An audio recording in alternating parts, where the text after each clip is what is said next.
And I'm back because the internet down here is not that stable. Okay.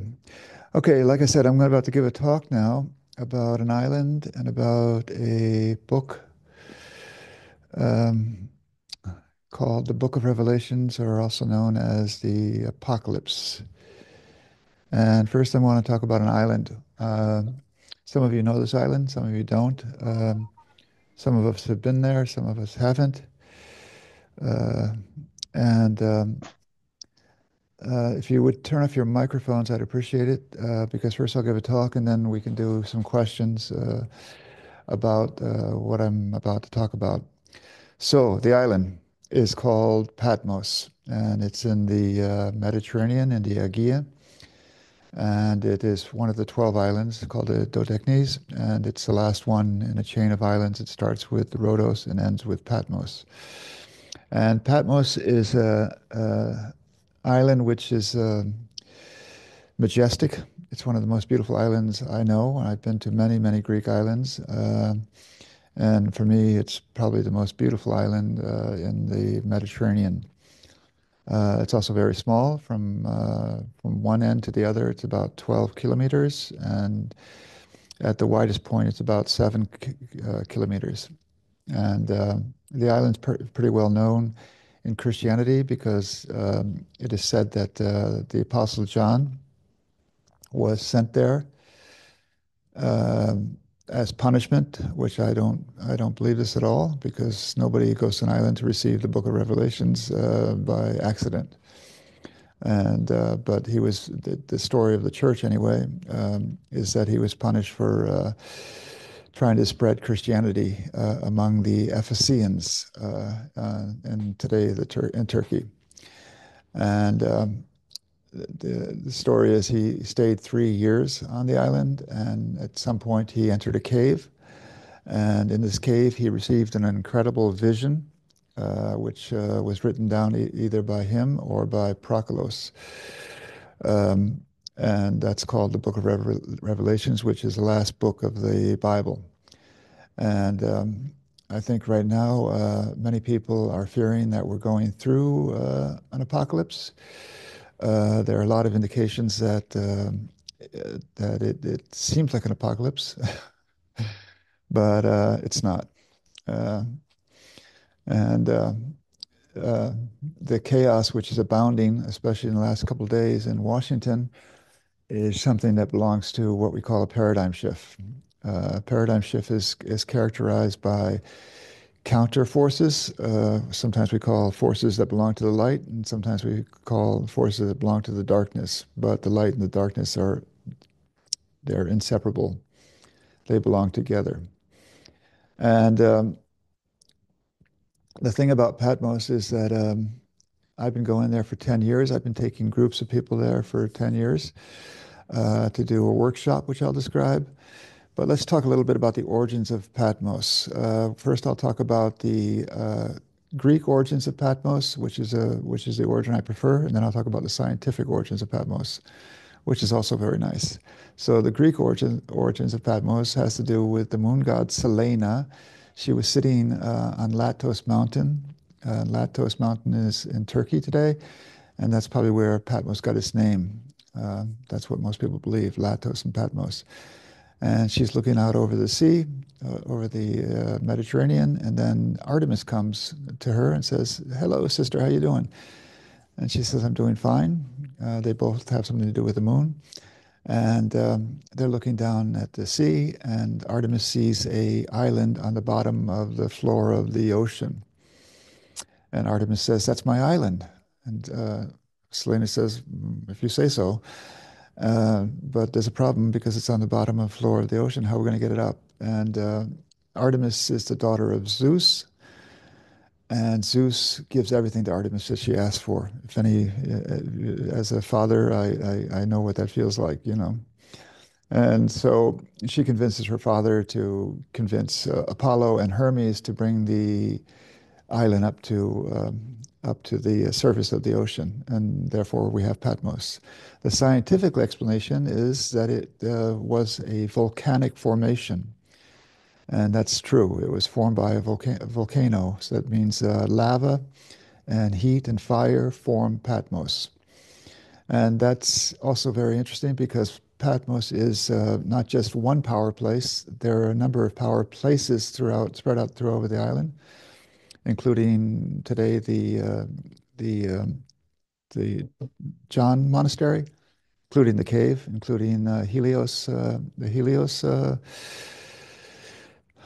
sanctuary, which is now an Io Solis monastery, and there's a big rock in the Bay of Grecos, which is called Callisto, and there are signs that they had. They worshipped the Greek goddess of sexuality and beauty, Aphrodite. And also above Scala, and Scala is a city, that's where you land with the ferry, is a old Greco-Roman town, which is quite huge, and it's basically untouched. And they believe at the time of John, there were maybe as many as 32,000. The population was as large as 32,000 people on the island. And there was also an Apollo temple there in that city, and there was down below in Scala a hippodrome, and there was a gymnasium, and so it was a very vibrant Roman city, founded maybe 600 years before Christ. Had a very strong connection with Miletos, because every boat that went to Miletos, which is only about 80 kilometers away, would stop on Patmos and be registered. And then it would go on to Miletos. So it was part of the trade route between Athens and what's today called Turkey. Uh, and I think that the fact that it was formed out of a volcano talks a lot about why it's such a power place, because we know that molten lava is just below the crust of the earth, and it is very powerful, of course, and very destructive. And which we just saw in Santorini, and when it comes up with a lot of power, a lot of primal power. And this primal power formed Patmos, and you can still feel it to this day. So that's a little bit about the island. The island was abandoned many times because of invading armies. It's not a very safe place to be. It hasn't been a safe place to be. And then it was abandoned also because of pirates. So the current population is formed out of two waves of immigrants, one wave out of Thessalonica and the other wave from Crete. But they've been there now for 300 years, and they call it home. And I understand why. A little bit about Patmos. It is a very odd island because they produce nothing. They produce only tourism, spiritual tourism and religious tourism. They have they have one olive oil plant which is open for 1 day out of the year. So everybody brings their olives to this plant and they press them in 1 day, and then it closes for 1 year because there's not that many olive trees on Patmos. It has to do with the Roman Empire. The Romans had a tendency to cut down all the trees, and they don't really grow back automatically. You have to replant them, which they're doing on Patmos now. Uh, so Patmos is an economy which lives completely from spiritual tourism or religious tourism, and there's a site, there's a window where they earn all the money that they need for the year, and that's the middle of June until the middle of September, and then basically the island closes down. And if you go to the port in September, when sometimes my course ends, it's 30 degrees, and they tell you, Kalihimonos, have a nice winter. And they want to have their peace, so they want everybody to go home. The island's overrun in middle of July through August, with as many as 15,000 tourists there at one time. But in the winter, like right now, there's 1,400 people living on the island. Soon, maybe to be 1,401 or two or three, meaning I'm in the process of buying land and a house there because I can't stay away from the island. The island just steals your heart, and it steals your five senses. So this is the thing. Other Greek islands call the Patmians lazy. but they work really hard in these 6, 7 weeks. And then they have to prepare again for the summer months because then the tourists come again. Patmos has no airport, thank God. It has no McDonald's. It has no Starbucks. It has no Pizza Hut. No, nothing like that, which is really nice because a lot of Greek islands now do have that stuff. But Patmos is somewhat protected. The only way to get to Patmos is either to go to Athens and take a ferry, or to fly to Kos and take a ferry, or if you're lucky, you can fly to Samos and take a ferry, or to Rhodos. So it's not that easy to reach. And that's why it's not a place where families go because it doesn't have any large hotels. It has very small hotels. And it has beautiful beaches. And like I said, when you walk over the island, you turn your head to the left and the right, and all you see is beauty. You just see tremendous, tremendous beauty, and you never, ever get tired of it. Like I said, I've been going there for 10 years, and here I am in Italy, and as Mara knows, as some of you know, the landscape here is beautiful. Goethe said, we know that God made the whole earth, but he spent much more time in Italy, which is true. But that's another type of beauty. Italy is incredibly gorgeous. Around me, there's just hillsides or sunsets which just kill you with their beauty. But Patmos has another type of beauty, and that's coupled with a deep, deep spirituality. And that's what I mean, because there are these power places on the island, which are spread out over the island, which are like springs of energy, spiritual energy, which flow from the earth, from within the earth up to the surface of Patmos. But then again, Patmos is also known for another reason, and that's known to be the place where the heavenly city of Jerusalem comes down. So let me talk a little bit about the book of Revelations. First of all, the book of Revelations is a remarkable, remarkable text. And I say that because I've been teaching it now for 10 years on the island, and it is built up out of a sequence of 7 times 7. So there are first the 7 letters, then the 7 seals are opened, then the 7 trumpets are blown, and all the way until the end, where there are 7 scenes and so forth. And that means 7 times 7 is 49. And if anybody's at home in Daskalos's teachings, you know that Daskalos said that we taught that we partake in 49 planes, 7 primary planes, and each one of these primary planes are then divided again through 7, equaling 49, which is why what I do on the island of Patmos is we work intensely with the book of Revelations as basically a healing technique. And more than a healing technique, actually, it's a technique which can actually free you from a lot of burdens or karma, um, emotionally and also physically. That's the experience I have. Matter of fact, now I'll be there at Pentecost in June, and there's a couple from Nuremberg who will be taking part in the course for the 7th time because they're both therapists and they realize that week has transformed their lives. And you can do it once, or you can do it not at all, of course. But if you do it once, you find that you leave the island uh, radically changed. And I can say that as a teacher because myself too. There's a German word called Erkenntnis, which means realizations. You're just bombarded with realizations on the island. Some of them are nice to see, and some of the stuff are deeply buried in us. And don't forget, the apocalypse or the book of Revelations means that something's going to be exposed, something's going to be shown to us, and a lot of us know that we are built up of a lot of secrets, some of them known and some of them unknown.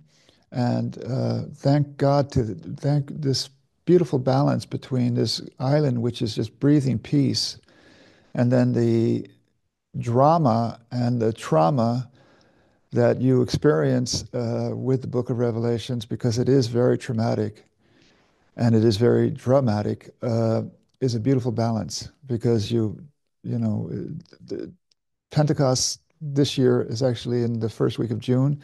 So it's a perfect time to go where it's not crowded yet, and you can go bathing in the afternoon and take care of yourself as well. Um, Now, let me talk to you something that I've been working with a lot. I've been working a lot with trauma with groups of people over the last 2 years. And I've also been working with a lot of the lost gospels, including the Gospel of Philip, which we made a book out of, a book on tapes out of in German. So if you speak German, I can send you the link. And Jesus, in the book of Philip, the Gospel of Philip, he talks about how everything that here exists is actually rooted in a higher plane. This is a Greek way of thinking. Plato did this. Aeschylus talked about this as well. And that means at another level, there is a perfect form, the perfect human form. And in the perfect form are not only the perfect organs and the perfect everything, but also the perfect chakras in an original state. And what I have come to see is that if you take a text like the Book of Revelations and the 7 times 7 series, basically what you have there is a formula, um, a blueprint to address the chakras in the language that they know. Okay. So if you know anything about the Book of Revelations, it has to do with the earth being utterly destroyed, basically. And this destruction leads to a new earth. Okay. And this new earth is very important because without the new earth, the heavenly city doesn't descend upon the, they actually have a marriage in the heart chakra. The heavenly city and the new earth have a marriage in the heart chakra, in our heart chakras. And uh, a lot of the karma that we're carrying, rooted in family karma, personal karma, and collective karma, is also built up out of trauma. And the very cryptic language of the Book of Revelations uh, speaks to that. It doesn't make it doesn't make everything sweet and wonderful. Instead, it confronts us with sometimes very violent text to address the violence in us. You know, I know a lot of us are very nice. I mean, I consider myself a nice person.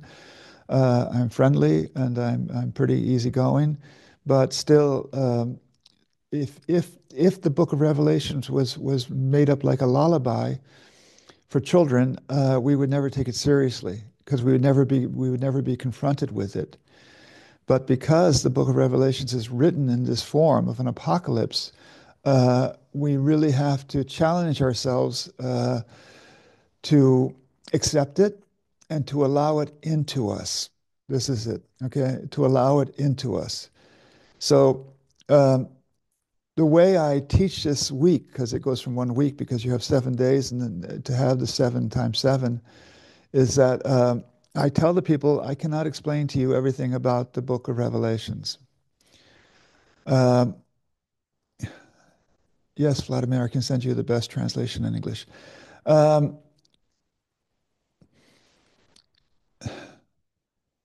Somebody just asked if there's an English translation of the Book of Philip, and there's an excellent one which you can download from the internet. Um, and what I do then is, I take a group of people there, and we stay in a really nice hotel, a little bit away from the main city, Scala, the port city, where we're very protected and well taken care of. And then I tell the people, today we're going to talk about the 7 letters to the 7 communities in Asia Minor. And then I actually, as a healer, I consider myself to be a riverbed for There's the. no sound. Sorry about that. I don't know when the sound went out, but I'll just explain it again. What I do is, as a healer, and this is what I teach in my healing method, is that the greatest healer, like Christ himself and also Aeschylus, were basically passive to the divine will. In other words, they allowed the divine mercy to flow over them into a client. And this is exactly how I address sacred texts like the Book of Revelations. I allow it to flow over me, and then that means when we either stay at the hotel or we go walk around the island, then I lead people into a state of deep meditation where I actually read the text of the day to them, and it goes deeply, deeply into the chakras. Traditionally, what we've done then in the afternoon is we've come back to the hotel and they actually give each other a treatment. Well, we made an exception last year because somebody said, Paul, I feel like I already received the Book of Revelations from that day during the day. And I said, well, why don't I treat somebody before the group? And then they all sat in a circle around the treatment table. Somebody got the treatment from me, and I read it out loud, and they got it a second time. And that was incredible. That was really incredible. So I'm open to either method. Either you give each other a treatment, you form teams, or I basically become a riverbed twice during the day to allow the Book of Revelations to come over through me into the group, and that's how it goes. And then it is a very it's a roller coaster of a week because some of the texts are really hard, but it ends in this beautiful. Basically, what you're being transformed into is a new earth. And don't forget what Christ said. Christ said about the wineskins. You cannot pour new wine into old wineskins because they'll burst, and you have neither the wine or the wineskin. And going back to the paradigm shift that we're going through right now, throughout the whole world, because this paradigm shift is the first paradigm shift that we have, which is global. In other words, you can't escape it. It's going to happen, okay? And thank God it's happening now because, like I said, we haven't had any balance. As a healer, I can say we haven't had any balance even in the chakras because we overvalue the upper chakras and we undervalue the lower chakras. We overvalue the masculine and we undervalue the feminine. And we've done terrible things to Mother Earth, and she's telling us that every day. And as well, we haven't treated the animal kingdom very well at all. So we've been living out of balance for a long time. And you cannot live out of balance without everything falling apart. And because there's a deep longing then in everybody to have more balance and more peace. And that's the advantage of an island like Patmos. Because if you spend time in Patmos, either taking part in my course, which you don't have to do, you can feel both the power and the peace of the island. Some people can't even deal with the power of the peace of the island, and they end up leaving very quickly and never coming back. You know, um, and this is why I've decided to buy property there and spend more time there that I can write and also teach there more often. But that's my life, and I don't want to sound like I'm bragging. It's just that I've been looking for a long time. I even gave up on Patmos because it's too small. But and you have no privacy unless you protect your privacy. But on the other hand, none of the other islands have that sort of power and peace that Patmos does. And trust me, I went to quite a few of them to see if I could find another home. So this is what I wanted to do today. I wanted to talk about an incredible island. I know some of you have been there. And I wanted to talk to you also about the Book of Revelations because it is probably as beautiful as the island of Patmos is, the Book of Revelations is absolutely extraordinary. It is extraordinary. And it is basically a manual to bring to go through a reset. And when I use a reset, I mean not the reset that's going around by the far right.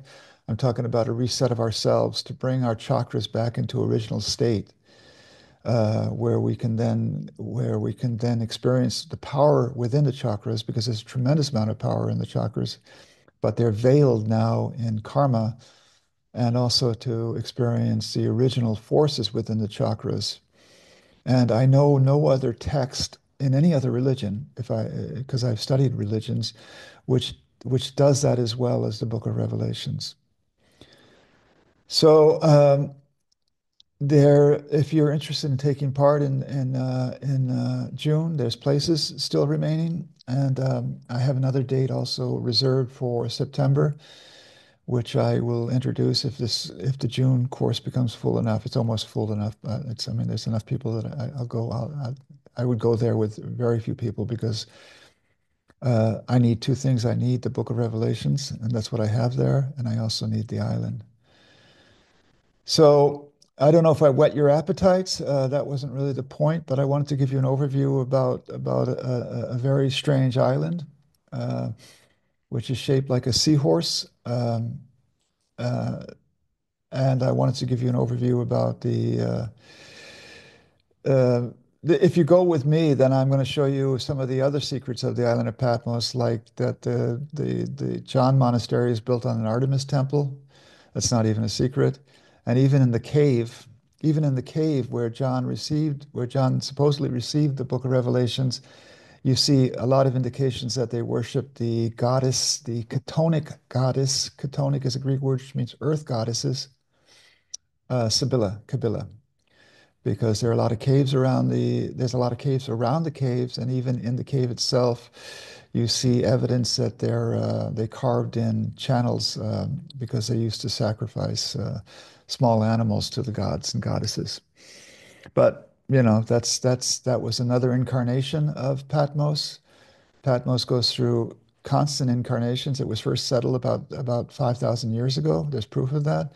And new people came and new people came and new people came and new people came. And it'll probably always be like that because we're all moving about constantly.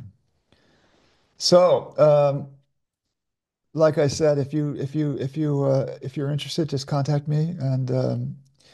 But I plan to do it every year anyway. And if you can't afford it, the time or the money to take part in a course like mine, which is not expensive because you get a hotel and breakfast, um, and a workbook and so forth, then go there yourself. Okay. Now we can open up the mics now. And if you have any questions about either Patmos or about cold Italy, because it's freezing cold here right now, or about the Book of Revelations, Dascalos said that the island's very important, and Dascalos made a visit to the island when he was quite young because Dascalos's connection with John is seamless. John is Dascalos's spirit guide, and that's why. A lot of theologians debate whether it was the same John that wrote the Apocalypse. He didn't write it, but he received it. And the same author who wrote the Gospel of John. And there's no reason to believe it's not because theoretically John was maybe less than 20 years old when Christ went the path of the cross. And so then he went right to Ephesus with the Mother Mary and maybe Maria Magdalena and lived in Ephesus and wrote the Gospel of John in Ephesus and then was banned to Patmos for 3 years. And the reason why I think it's the same thing is because the same author, the same pen, is because both the Gospel of John and the Book of Revelations is totally constructed out of the framework of seven, totally. Jesus only heals at the seventh hour in the Gospel of John, or the seventh day. And then, as we just talked about it right now, the Book of Revelations is built up out of 7 times 7. So nobody works more with the number seven than the Book of Revelations and the Gospel of John. All right, I've talked enough now. Do you have any questions about the workshop? Do you have any questions about the island? Um, yeah. Any comments? It was very moving, your talk, Paul. I just love listening to you. I wish you could go on for longer. um, I try to control myself. yeah, no, I understand that. Oh, It's just I've been I I've I've been I've been told that I talk too much. That's why I try I to. it doesn't appear like that, or at least the things that you say are interesting. It's not just blabbing or some kind of superficial. There's something in the way you talk that just arrives at the heart chakra. At least for me, it does. Thank you. Um, I wanted to ask you about. So you mentioned also possibly a second workshop in September. How likely is that? to happen? Do you are you planning on it already, or is it just you're waiting to see? The date is set. It's also set for the end of September. Again, the island's empty, but it's still 30 degrees. Okay. That's Celsius. Right. No, Um, I grew up in Europe, so it's okay. I know I you. can think I I can know. think that way. I Yeah, still think in Celsius, even over here. It's always confusing with Fahrenheit. I Um, know. the my problem is I really want to come to Patmos. I feel a very strong calling, and I would like to do more work with you. Thank you. And I the problem is I'm in Europe in May and with my elderly mother, and then I have to take her back to the United States, and so it would be like having to like literally turn around 3 days later and come back to Europe. No, So that's that's going to be a little stressful. So I think I'd like to do the September one. Um, I'd also like to hear those comments. You can send them to me in German or in English. The ones you said on Philip and on the tapes. You said mentioned something about tapes that you had a link to. I'll send you a link. They're all on YouTube. If you go to Oh, YouTube okay, and put in scorpion theosis and you type okay. in German now because you're German, I know That's all that. right. That's all right. And then type in the Philippos Evangelium or the Thomas Evangelium or the Maria Magdalena Evangelium, and you'll find them. Okay, okay. Do they have any relationship to the Gnostic versions that you can find? Well, they are Gnostic. I mean, that's what they were all found in Nagamati. Right. Okay. So It's they are on. the Nagamadi ones. Okay. This is what happened, and I'll just say this is that the Nagamati Gospels were found in 1944 or 1945. They don't know, and that was one of the darkest periods of human history because of the Yeah. World War II, as you know. Yeah. And it was a way. This is what I think actually is. I think that when we reach a deep darkness, then we're given a great light. Yeah. And the 112 Gospels, which were found in Nagamati, are a way to reset the church, Yeah. the Catholic Church, the Orthodox Church, and the Protestant churches, which we have to. It takes a while, and this is my heart belongs to Patmos, but my passion belongs actually to an area in southeast Turkey, which is called there's a complex of temple complexes there, which were only discovered in 1996, starting with Gipikli Tepe and Tast and Karahanhat Tepe. And these temple complexes are all over 12,000 years old, and they're the largest temple complexes in the world and the oldest. And this is what I think I lead tours there as well. Um, this is what I think is that now we're reaching another dark point, really quite a dark point. And then at that dark point, we receive these temple complexes of Göbekli Tepe, and there's 13 others there. Yeah. Yeah. Yeah. So we're well taken care of. It's just that, we have to stay away from going into fear, Yeah. and then everything goes well. Yeah. Yeah. Yeah. Hold on to the light. It's like you said, it's a roller coaster ride right now. Yeah. And you Especially gotta especially where you are. Yeah, oh God, don't even get me started. But it's amazing though because the people I talk to, they're all like everybody's in shock. It's not I don't have a lot of people around me that are on the side of Yeah. chaos. People are very upset. I think we're getting to the point. I think March 4th there's going to be every state capital in the U.S. People are going to go to the state capital All to right. protest Listen, the we got to, monarchy. I don't want to stop you, but I want to see if anybody else wants to ask anything No, about, no, sure, yeah, sure. about Pat. No, don't be offended. No, It's no, just, no, no. That's fine. Not offended at all. okay. Does anybody else have a question or a comment about the workshop? And uh, Vlad, do you want to say I mean, are you writing the whole group or you're just writing me? Because I need to know if, why seven? Because seven is seven. The whole thing is built up on Judaism, where they believe that God created the world in 7 days, and on the seventh day he rested and enjoyed what he created. If you know anything about the Old Testament, doesn't matter if you don't. And that is a pattern which has to do. That's why we have the 7 days of the week. That's why we have seven primary chakras, and that's why we every life is built up out of a seven-year cycle. Every life from 7 to 14 to 21 to 28 to 35 and so forth till the end.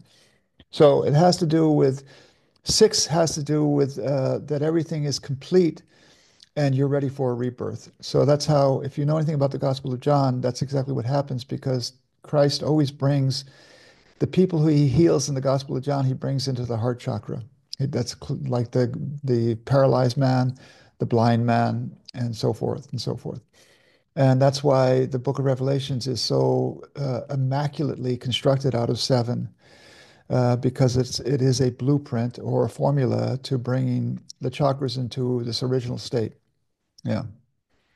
And that's why I offer the seven treatments too, because this is the heart of my healing education is to teach these seven treatments where somebody comes to me or to one of my students for seven treatments over 7 months, which actually offers also a renewal or a rebirth, as it were, more and more actually.